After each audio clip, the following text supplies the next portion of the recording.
The cantina smelled like burnt metal and cheap fuel. Strange alien music played from speakers that crackled with age. Zarthok sat alone at a corner table, his forearms resting on the scarred surface. His chitinous armor reflected the dim blue lights that hung from the ceiling. He was drinking something that glowed faintly green in his glass. Across the room, a group of young bounty hunters laughed loudly. They were celebrating. Their leader, a Vraxian named Kraven, stood on a chair and raised his weapon above his head. His scales were bright red, a sign of youth and aggression. The other hunters cheered and slammed their fists on the table. "To another successful hunt," Kraven shouted. "And to our next target, the biggest payday yet." Zarthok's eyes flickered toward them. He had been trying to ignore the noise, but something in those words caught his attention. He took another sip of his drink and listened. "Those stupid humans thought they could steal from the Vortex Corporation," one of the hunters said. He was a Kelthian with 6 eyes and skin like rough stone. "They took medical supplies worth 500,000 credits." "Medical supplies?" another hunter asked. This one was smaller, with tentacles instead of arms. "Why would anyone risk their lives for medicine?" Kraven laughed. "Who cares? The corporation wants them alive. They're offering 200,000 credits for the whole crew. That's a human freighter called the Wanderer. Only 5 crew members. Should be easy work." Zarthok's grip tightened on his glass. The other hunters continued talking, planning their attack.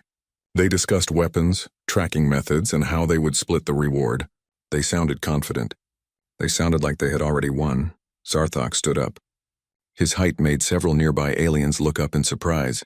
He was tall even for his species, and his reputation was known across several sectors. The cantina grew quieter as he walked toward the group of young hunters. Kraven noticed him approaching and grinned. "Well, look who decided to join us." The legendary Zarthok himself. He turned to his crew. "Do you know who this is? This is the mercenary who captured the pirate king of Andromeda, the hunter who tracked the ghost fleet across 3 galaxies." "I know your reputation," Zarthok said quietly. His voice was deep and rough. "And you are about to make a terrible mistake."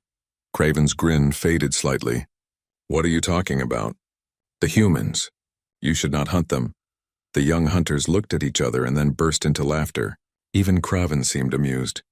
"Are you serious? They're humans. Weak, soft creatures from a little blue planet. They barely have faster-than-light travel. What makes them so dangerous?" Zarthok did not laugh. He pulled a chair from another table and sat down with the group. His 4 eyes focused on Kraven with an intensity that made the young Vraxian's smile disappear. 20 cycles ago," Zarthok began. "I thought the same thing. I was hired by the consortium to capture a human ship. They had entered restricted space, and the consortium wanted to make an example of them. The payment was excellent. The job seemed simple." One of the hunters leaned forward. And I learned why you should never hunt humans." The cantina had grown silent now. Other aliens at nearby tables were listening too. Zarthok's reputation was such that when he spoke, people paid attention. "The ship was called the Wanderer," Zarthok continued. "It was a small exploration vessel. The crew consisted of only 5 humans. Their captain was named Jake Morrison. The pilot was a female called Amy Chen. They had an engineer, Ben Wallace, a medic named Lisa Park, and a scientist, Kevin Hart." 5 against your whole crew?" The Kelthian hunter asked. "How many did you have?" 12. "All of them elite fighters. I had hunted and captured hundreds of targets across the galaxy. I had never failed a contract." Zarthok paused. "Until I met those 5 humans." Kraven crossed his arms. "So what happened? They had some secret weapon? Advanced technology we don't know about?" "No," Zarthok said. "They had something much more dangerous. They had determination, creativity, and the inability to give up." He took a long drink from his glass, remembering. The memories were still sharp even after 20 cycles. "We tracked them for 3 days before we caught up to their ship. They were near an asteroid field, trying to repair their navigation system. We came out of nowhere with our weapons charged. My crew was experienced. We knew how to disable a ship without destroying it. We hit them with an electromagnetic pulse. Their engines died instantly. Their weapons went offline. All their systems failed. We approached slowly, expecting them to surrender. Most species do when they realize they cannot escape." The young hunters were quiet now, listening carefully. "We boarded their ship through the cargo bay. I sent my team in first, weapons ready. But when we got inside, the ship was empty. Not a single human in sight. All the escape pods were still attached. The life support was still running. But there was no crew. Where did they go? The tentacled hunter asked. They had evacuated into the asteroid field. They put on emergency suits and went out into space with nothing but basic tools and supplies. They abandoned their ship rather than be captured. Craven snorted. So they ran away. That doesn't sound very dangerous. Zarthok's eyes narrowed. That is what I thought too. I ordered my crew to split up and search the asteroids. The field was large, but we had scanners, weapons, and experience. 5 humans in basic suits against 12 trained hunters. It should have been over in hours. Let me guess, Craven said with a smirk. It wasn't. No, it was not. Zarthok leaned back in his chair. His chitinous armor creaked slightly. Within the first 3 hours, I lost contact with one of my hunters. His name was Torgon. He was tracking a heat signature near a large asteroid. He reported that he had found one of the humans and was moving to capture. Then his communication cut off. We found him 4 hours later. He was alive but trapped inside a small cave in the asteroid. The entrance had been collapsed using explosive decompression. The human had lured him in with a false heat signature, then triggered an explosion that sealed the entrance. Torgon had to wait until we could dig him out. The young hunters exchanged glances. They were starting to look less confident. 2 more of my crew went missing that same day. We found them unconscious, floating in space. They had been hit with projectiles made from pieces of the ship. The humans had somehow created weapons from scrap metal and debris. Simple weapons, but effective. How? The Kelthian asked. Their suits should not have the power for that. The engineer, Ben Wallace, had modified their suits. He used parts from their emergency equipment to create small propulsion devices and makeshift tools. The medic, Lisa Park, knew enough about our biology to target weak points in our armor. The pilot, Amy Chen, understood how to move in zero gravity better than any of us. Zarthok paused and looked at each of the young hunters. But the worst part was their captain, Jake Morrison. He was not the strongest or the fastest, but he was the smartest. He set traps. He used the environment against us. He turned every asteroid, every piece of debris, every shadow into a weapon. By the end of the first day, I had lost 4 crew members, not dead but captured or incapacitated. I realized then that I was not hunting prey. I was fighting enemies who refused to lose.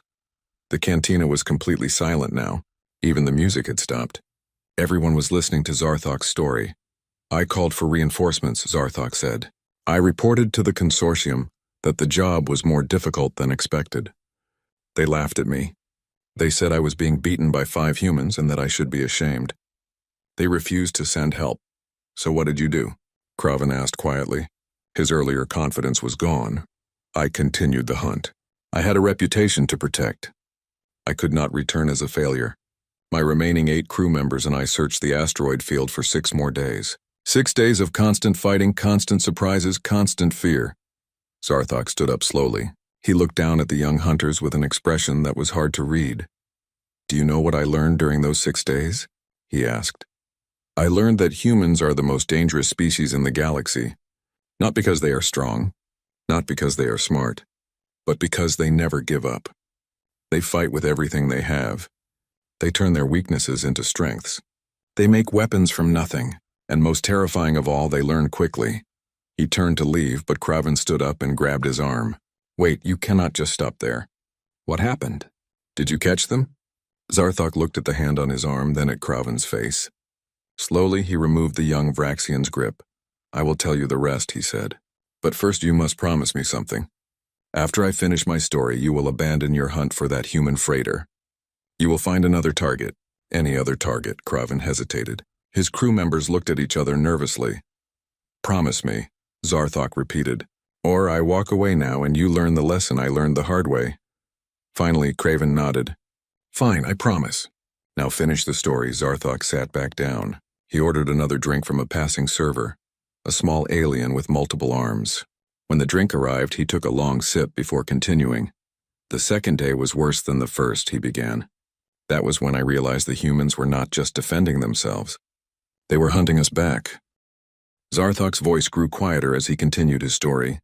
The young hunters leaned in closer to hear every word. Around them, other aliens in the cantina had stopped their own conversations. Everyone wanted to know what happened next.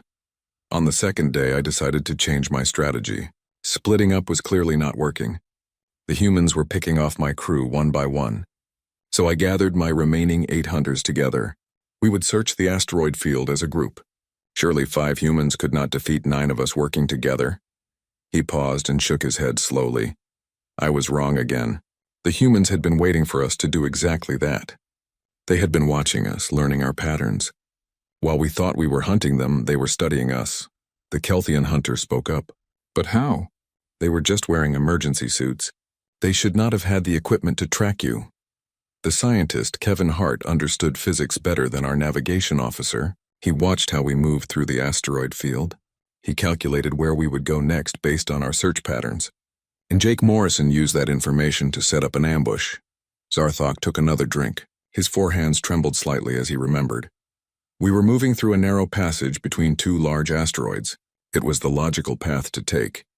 The rocks on either side were too big to go around, and our scanners showed no heat signatures nearby. We thought it was safe. Then the rocks started moving. Ben Wallace had rigged explosives using fuel from their emergency supplies. When we entered the passage, he triggered a controlled collapse. Smaller asteroids came crashing down around us. 2 of my hunters were hit. Their suits were damaged. We had to evacuate them back to our ship immediately. Craven's eyes widened. They used the asteroids themselves as weapons? Yes, and that was just the beginning. While we were distracted by the collapse, Amy Chen attacked from above. She had been hiding behind a rock formation, using minimal power in her suit to avoid detection. She dropped down on my communications officer and disabled his equipment with some kind of electromagnetic device they had built. Without communications, we were in chaos. My crew members were shouting, trying to coordinate, but the interference was too strong. In that confusion, Lisa Park struck. She knew exactly where to hit our armor to cause the most damage without killing us. 2 more hunters went down before we could regroup. The young hunters sat in stunned silence. Zarthok could see the realization dawning on their faces. This was not a story about incompetent hunters losing to lucky prey. This was a story about experienced professionals being systematically defeated. By the end of the 2nd day, I was down to 5 crew members, including myself. We had started with 12. The humans had evened the odds using nothing but scrap, knowledge, and determination. That night, we returned to our ship. My crew was exhausted, frightened, and angry. They wanted to leave. They said the contract was not worth this, but I refused. I told them we would rest, repair our equipment, and try again in the morning with a better plan. Zarthok's expression darkened. That was my 3rd mistake. I should have listened to them. I should have left. But my pride would not let me. He continued his story, his voice heavy with regret. On the 3rd day, we tried something different. We used remote drones to search the asteroids. We stayed on the ship and controlled them from safety. The drones had sensors that could detect heat, movement, and even breathing. We thought this would keep us safe while we found the humans. For a few hours it worked. The drones searched dozens of asteroids without incident. Then Ben Wallace hacked into our control system. I still do not know how he did it with such limited equipment, but he managed to access our network. He took control of 3 of our drones and turned them against the others. One of the young hunters gasped. He hacked your ship from an emergency suit? Yes, we lost all 6 drones in less than 10 minutes. Worse, he used the connection to plant a virus in our navigation system. Our ship's computer started giving false readings. We could not trust our own instruments. It took us 8 hours to clean the virus from our systems. 8 hours during which the humans had free movement through the asteroid field. When we finally got our systems back online, they had moved to a completely different section of the field. We had to start our search all over again. Zarthok stood up and walked to the window of the cantina. Outside, ships of various sizes and designs moved through the docking area of the space station. He watched them for a moment before continuing. On the 4th day, I decided to take a different approach. If we could not find them, we would make them come to us. I broadcast a message throughout the asteroid field. I told Jake Morrison that we had identified his ship's registration. I said we knew where they came from, and if they did not surrender, we would report their location to the consortium. The consortium would send a fleet to their home. It was a bluff. We had no way to contact the consortium quickly enough, and even if we could, they would not send a fleet for 5 humans. But I hoped Jake Morrison would not know that. Did it work? Craven asked. In a way. Jake responded to our message, but not the way I expected. Zarthok turned back to face the group. His 4 eyes gleamed with a mixture of respect and fear. He told me that he knew I was bluffing. He said he had been monitoring our communications and knew we had not contacted anyone. Then he made me an offer. If we left immediately and never came back, his crew would let us go in peace. If we continued the hunt, they would destroy our ship and leave us stranded in the asteroid field. I laughed when I heard that message. 5 humans in emergency suits threatening to destroy our ship. It seemed absurd. I told him we would never leave without completing our contract. I challenged him to try and carry out his threat. Zarthok sat back down heavily. That was my 4th mistake. Jake Morrison never made threats he could not keep. The young hunters were completely focused on the story now. Even Craven had lost all traces of his earlier arrogance. That night, while we slept in shifts, something attached itself to our ship's hull. We did not notice it at first.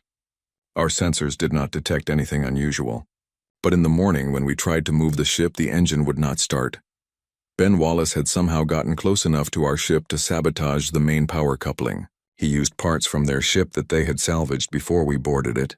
The device he attached drained our power slowly, redirecting it into space. By the time we discovered it, we had lost 40% of our energy reserves. How did he get past your security? The tentacled hunter asked. He did not. He never boarded our ship. He attached the device to the outside of the hull, in a spot where our sensors had a blind spot. Kevin Hart had calculated exactly where that blind spot would be based on our ship's design. They knew our own ship better than we did after watching us for only a few days. It took us 6 hours to remove the device and repair the damage. During that time, we were sitting targets. The humans could have destroyed us if they wanted to, but they did not. They were still showing restraint, still giving us chances to leave. Zarthok's voice became even quieter.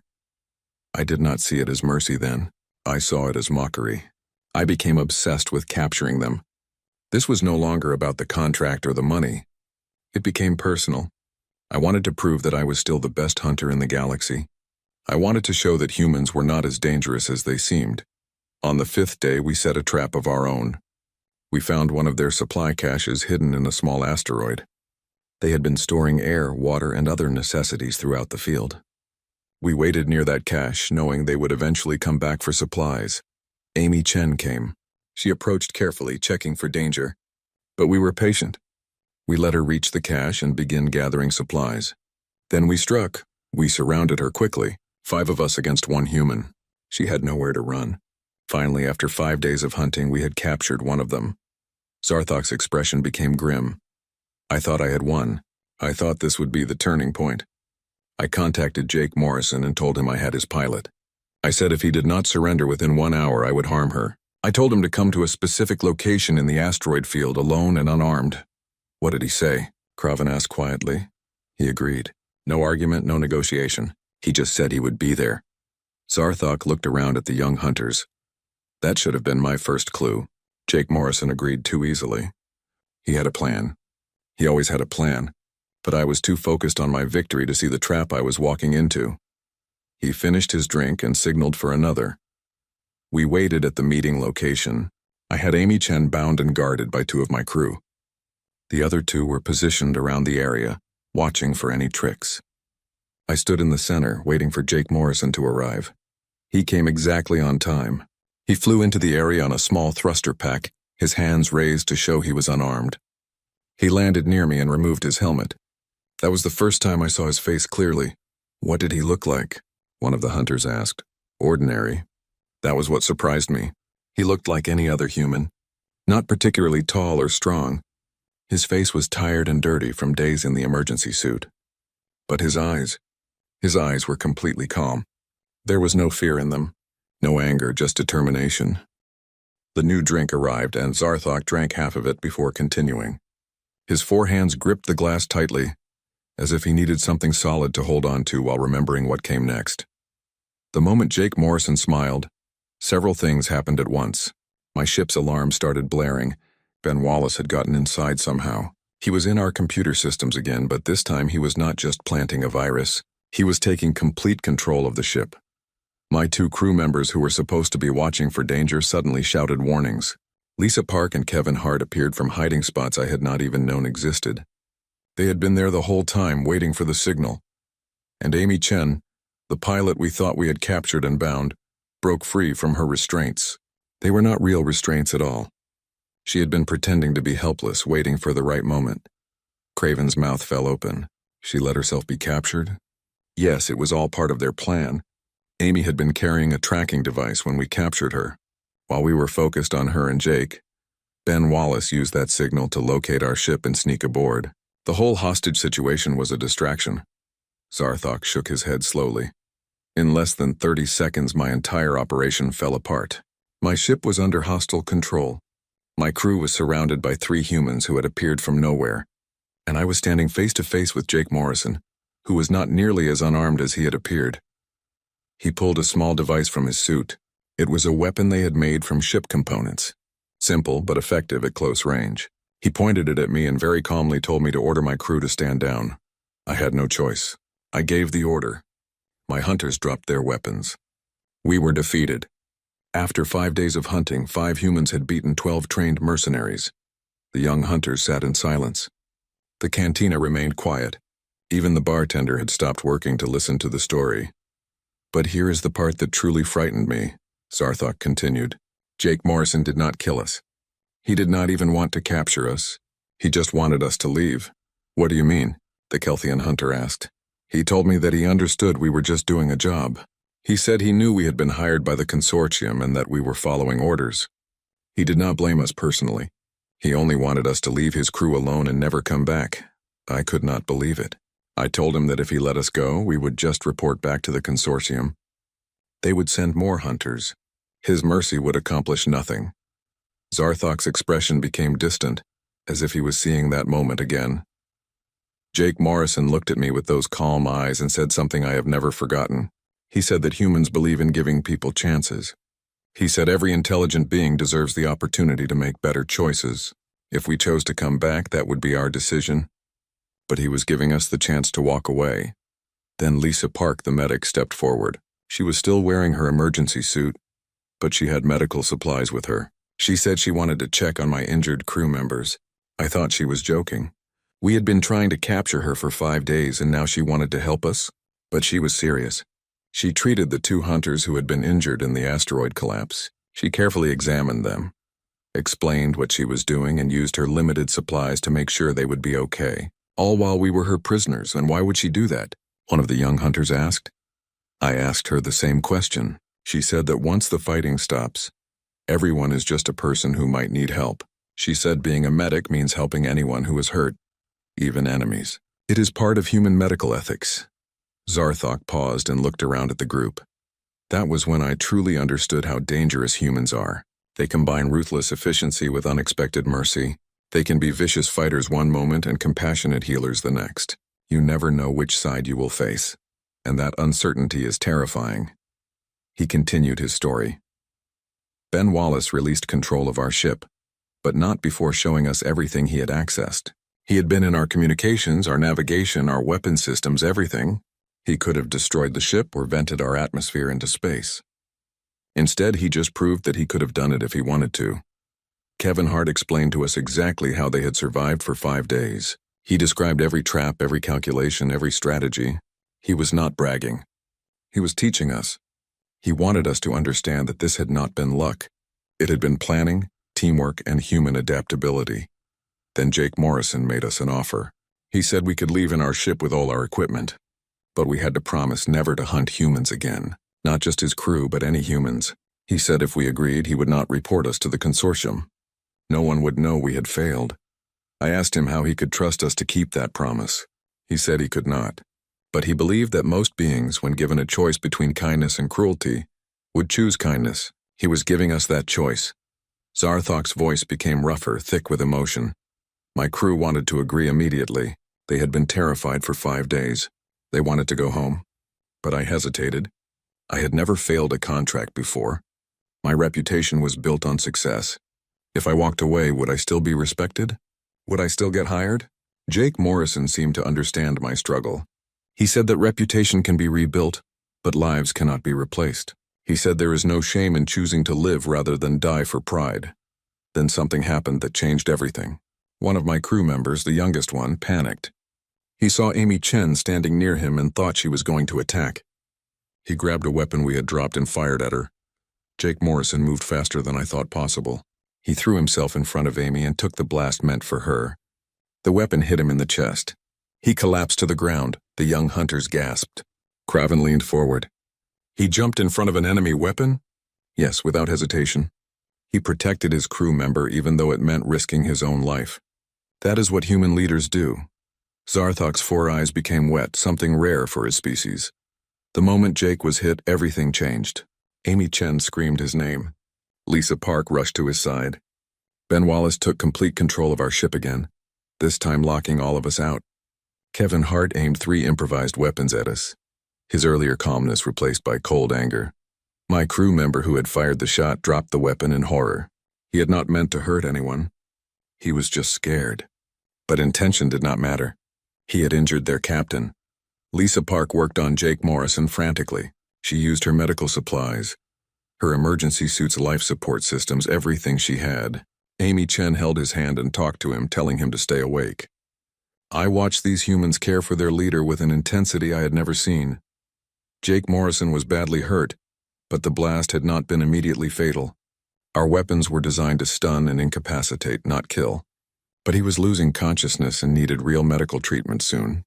I made a decision then. I ordered my crew to return to our ship.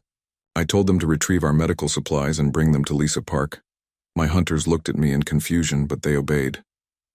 Why did you help them? The tentacled hunter asked. They were your enemies. Because Jake Morrison had shown us mercy when he could have killed us. The least I could do was try to save his life. Besides, if he died, I knew his crew would not let us leave alive. And honestly, at that moment, I did not want him to die. Despite everything, I had come to respect him. Zarthok took another drink. My crew brought our medical equipment. Lisa Park accepted it with a brief nod of thanks, then went back to work. She was good at her job. Within minutes, she had stabilized Jake Morrison's condition. He would survive, though he needed better treatment than we could provide in an asteroid field. I told Amy Chen that we had a medical pod on our ship. I offered to let them use it to fully heal Jake Morrison. She looked at me suspiciously, wondering if it was a trick. Ben Wallace warned her not to trust us, but Jake Morrison, still conscious despite his injury, told them to accept. He said I could have let him die if I wanted revenge. The fact that I helped proved I was serious about the truce. So we carried him back to our ship. Lisa Park and Amy Chen stayed with him constantly. Kevin Hart and Ben Wallace kept their weapons ready, not trusting us completely. Our crew and I stayed out of their way. We put Jake Morrison in our medical pod. It was advanced technology, designed to heal most injuries within hours. As the pod worked, we all waited. Humans and aliens standing in the same room. No longer enemies, but not quite friends either. During those hours, we talked. Amy Chen told us about Earth, about how humans had only recently joined the galactic community. Kevin Hart explained human history, their wars, their struggles, their achievements. Lisa Park described human medicine and how they had learned to fight diseases and injuries that would have killed them centuries ago. Ben Wallace talked about human technology and how they approach problems differently than other species. He said humans are good at making things work with limited resources because they had to survive on a planet with no help from anyone. I listened to all of it. I learned more about humans in those few hours than I had in years of hearing rumors and stories. And I realized something important. Zarthok looked directly at Craven. Zarthok released Jake Morrison's hand and stepped back. The human captain looked around at the gathered mercenaries, his expression serious but not threatening. Amy Chen stood beside him, her hand resting near a makeshift weapon but not gripping it. Lisa Park, Ben Wallace, and Kevin Hart formed a loose group behind their captain, ready for anything. Thank you for the medical treatment, Jake Morrison said to Zarthok. His voice was strong despite the recent injury. You did not have to help me. You did not have to let us live, Zarthok replied. I suppose we are even now. Jake shook his head. This is not about being even. This is about making a choice about what kind of beings we want to be. You chose mercy when you helped me. That matters. One of Zarthok's crew members spoke up. What happens now? We cannot return to the consortium with nothing. They will blacklist us across the galaxy. Jake Morrison considered this. He looked at his crew, and they seemed to have a silent conversation with just glances and small gestures. Finally, he turned back to Zarthok. Tell the consortium that we destroyed our ship and scattered into different systems. Tell them you tracked us for 8 days, but we had backup plans you did not know about. Tell them we had equipment that was more advanced than expected. Make it sound like we were more than we appeared. You want me to lie? Zarthok asked. I want you to save your reputation while keeping your promise not to hunt us. The consortium does not need to know the details. They will accept your report and move on to other matters. Meanwhile, we can repair our ship and leave this sector. Ben Wallace stepped forward. I can help with that. I can create false data trails that support your story. Navigation logs, sensor readings, communication intercepts. Everything the consortium would expect to see. They will never know what really happened here. Zarthok's crew members looked at each other in surprise. The humans were offering to help protect their reputation. After everything that had happened, they were still showing kindness. Why would you do this for us? Zarthok asked. We hunted you. We tried to capture you. We made your lives difficult for days, Amy Chen answered. Because Jake is right. Everyone deserves a chance to make better choices. You helped him when he was injured. That tells us you are not a bad being. You were just doing what you thought you had to do, Lisa Park added. Besides, if we can turn enemies into people who might help other humans someday, that is better than just creating more enemies. Kevin Hart nodded. Strategic mercy. It is something humans learned after many wars on Earth. Sometimes the best victory is the one where everyone gets to walk away and learn something. Zarthok was silent for a long time. His 4 eyes studied each human in turn. He was trying to understand them, to figure out if this was some kind of trick. But their expressions were genuine. They truly meant what they said. I accept your offer, he finally said. But I want to add something to our agreement. I will not just promise to never hunt humans. I will spread the word about what happened here. Other mercenaries and hunters need to know what they are facing if they go after your species. Jake Morrison raised an eyebrow. You will tell others about how 5 humans defeated your entire crew? Yes, I will tell them the truth. Not to embarrass myself, but to warn them. If I can prevent other hunters from making my mistakes, maybe fewer beings will get hurt on both sides. The human captain smiled. That is more than I hoped for. Thank you, Zarthok. Over the next several hours, the humans and the mercenaries worked together. Ben Wallace created the false data trails he had promised. Kevin Hart helped adjust the consortium's communication records to match the false story. Lisa Park treated the remaining injuries among Zarthok's crew. Amy Chen and Jake Morrison discussed navigation routes that would let both groups leave the area without crossing paths again. It was strange to watch former enemies working side by side. Zarthok's crew was wary at first, but the humans were patient and friendly. They explained what they were doing, shared some of their food supplies, and even joked occasionally. The tension slowly faded. Ben Wallace showed Zarthok's computer specialist some of the tricks he had used to hack their systems. Not so you can use them against us, he explained, but so you can defend against someone else doing it to you. Your security has some weak points. The specialist was amazed. You are helping me improve our security? After you just exploited those same weaknesses? Sure. Like I said, we are not enemies anymore.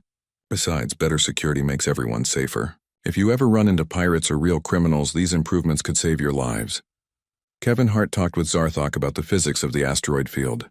He explained how he had calculated the gravitational patterns and used them to predict movement. Your species has better natural reflexes than humans, he said. But we are pretty good at math and planning. We use our brains to overcome our physical limitations. Lisa Park taught Zarthok's medics some basic human medical techniques. I do not know much about your biology, she admitted, but the principles are similar.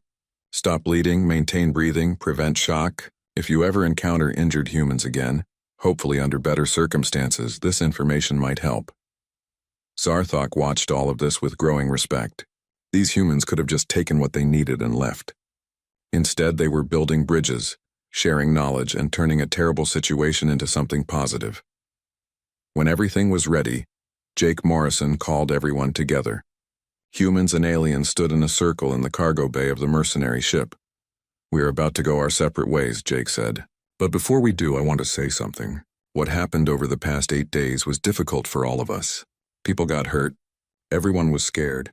But we all survived, and maybe we learned something important. He looked at each of the aliens in turn. You all have skills and abilities that are impressive. You are good at what you do. But I hope you will think carefully about the jobs you take in the future. Not every contract is worth taking. Not every target deserves to be hunted.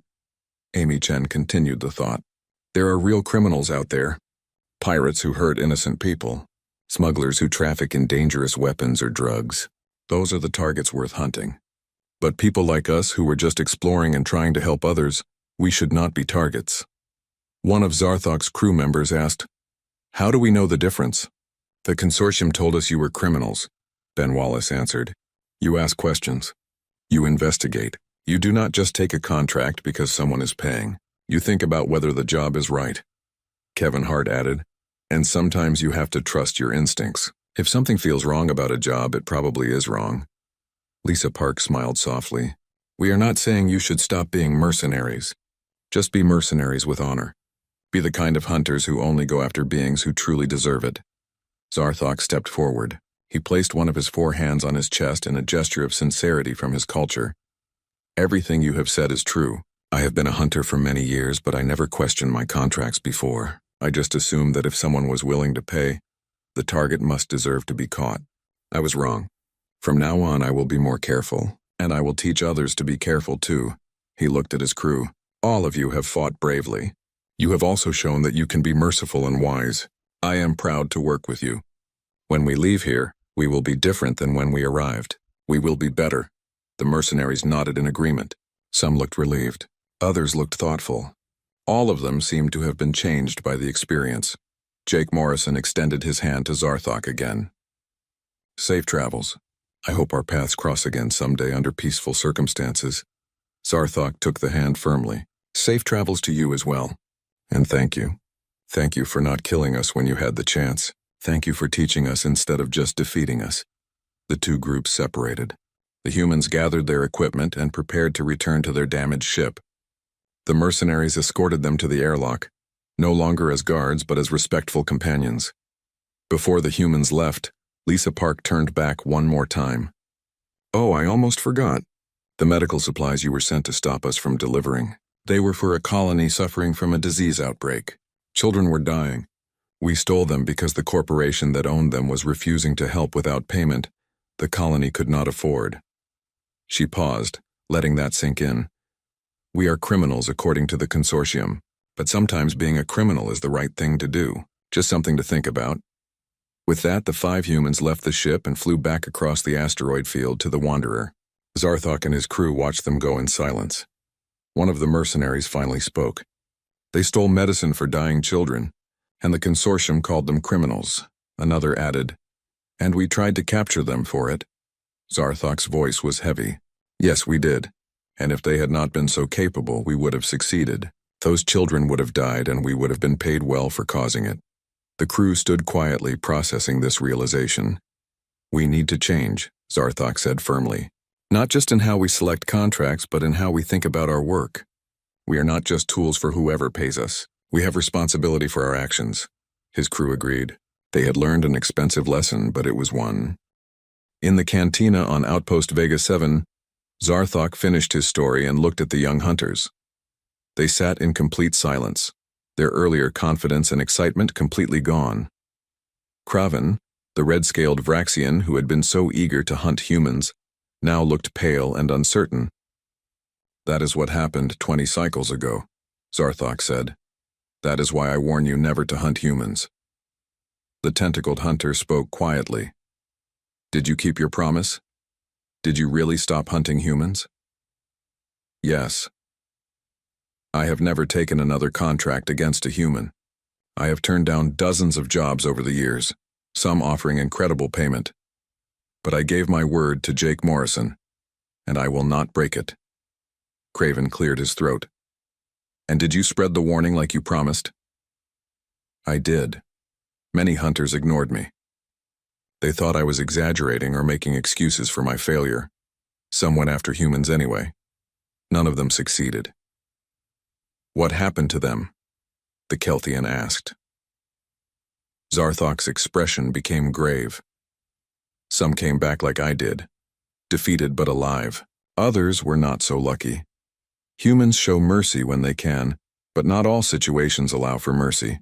Some hunters pushed too hard, threatened human colonies, or attacked civilian ships. Those hunters learned that humans can be as fierce as they are merciful. He stood up and walked to a console on the wall. He pressed a few buttons and a holographic display appeared above the table. It showed a list of names and dates. These are hunters who ignored my warning and went after humans in the past 20 cycles. 17 names. Out of 17, only 5 came back alive. Of those 5, 3 are permanently disabled. 1 went insane from the experience. And 1, like me, became a warning voice for others. The young hunters stared at the list in horror. Kraven's scales had lost all their bright color. But that is not even the worst part, Zarthok continued. The worst part is what humans did after those encounters. Every time a hunter went after them, they learned. They adapted. They became better at defending themselves. He pressed another button and the display changed to show images of human ships and technology. 20 cycles ago, humans were barely capable of space travel. Their ships were slow and their weapons were basic. Now look at them. They have defense fleets. They have military training programs.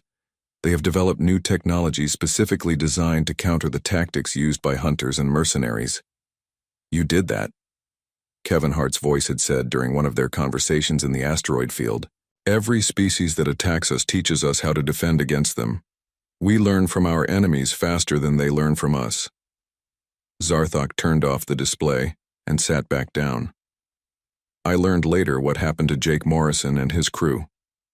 The consortium tried to hunt them again, sending different mercenaries. But word spread among the human community about what they had done. They became heroes to their people. Jake Morrison was promoted to admiral in the Human Defense Forces. He now commands an entire fleet. Amy Chen became the chief instructor for human pilot training. She teaches others how to fly in ways that confuse alien sensors and tactics. Ben Wallace is the head of human cybersecurity.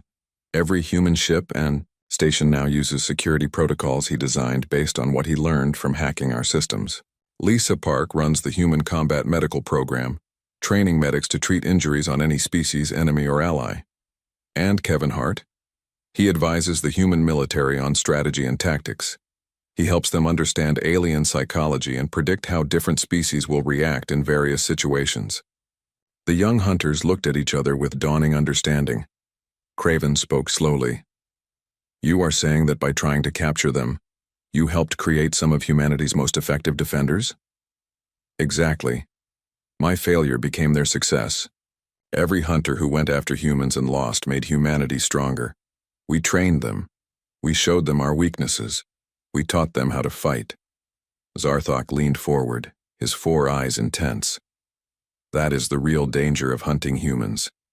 It is not just that they might defeat you. It is that every encounter with them makes them more dangerous for the next hunter. They share knowledge. They teach each other. They build on every lesson learned.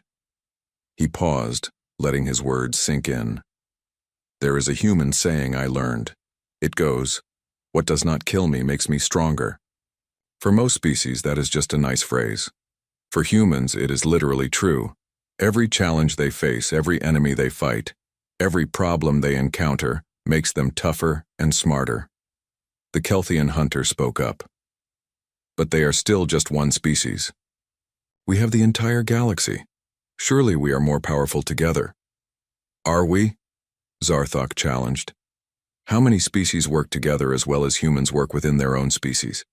How many times have you seen alien crews coordinate like Jake Morrison's crew did? How often do different alien species share knowledge and technology freely? Silence answered him. Humans are dangerous because they have unity we lack. They trust each other. They work together. They share what they learn. A human who fights you today will teach 10 more humans what worked against you. A human who survives will make sure others know how to survive too. Zarthok stood and began removing his armor. Underneath, his skin was marked with scars. Some were from weapons. Others were from impacts and burns. He pointed to a particularly large scar across his torso.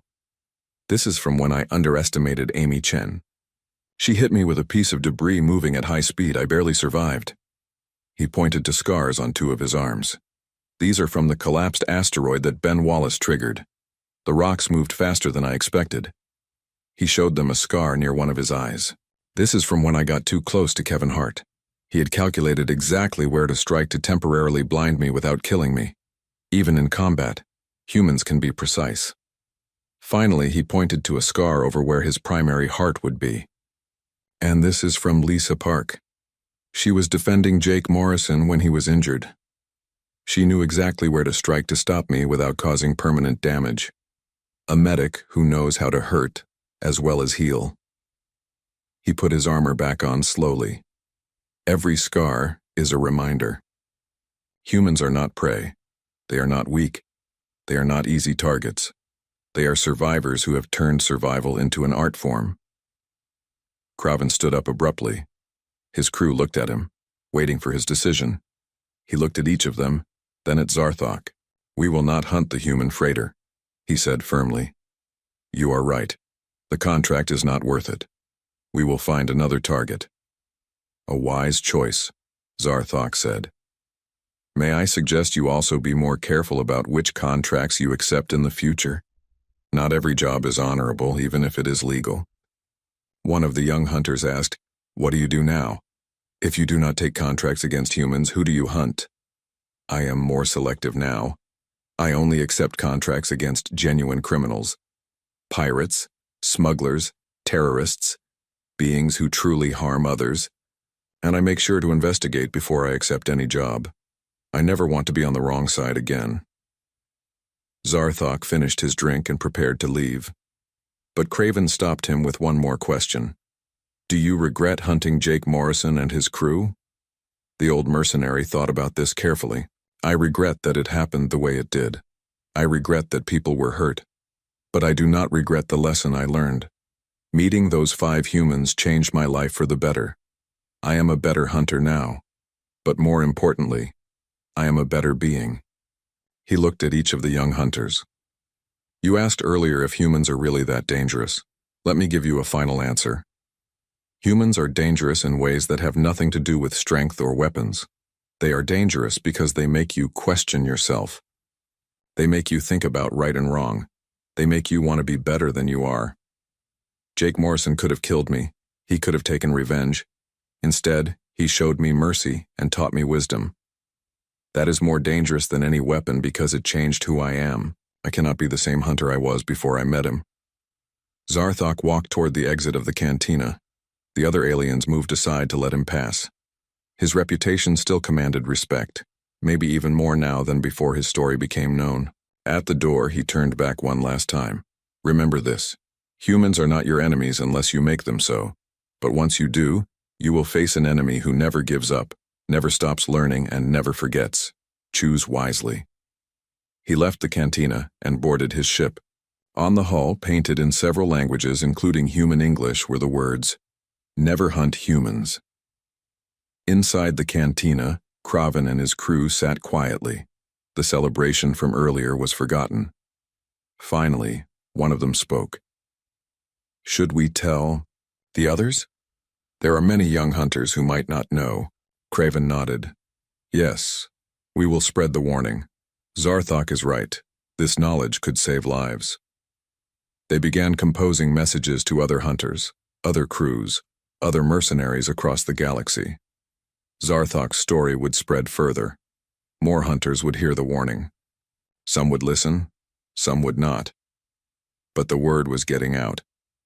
Far away on a human colony at the edge of explored space, Admiral Jake Morrison stood on the bridge of his flagship.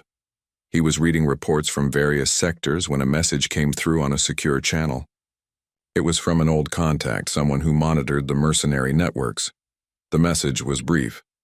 Zarthok told his story again.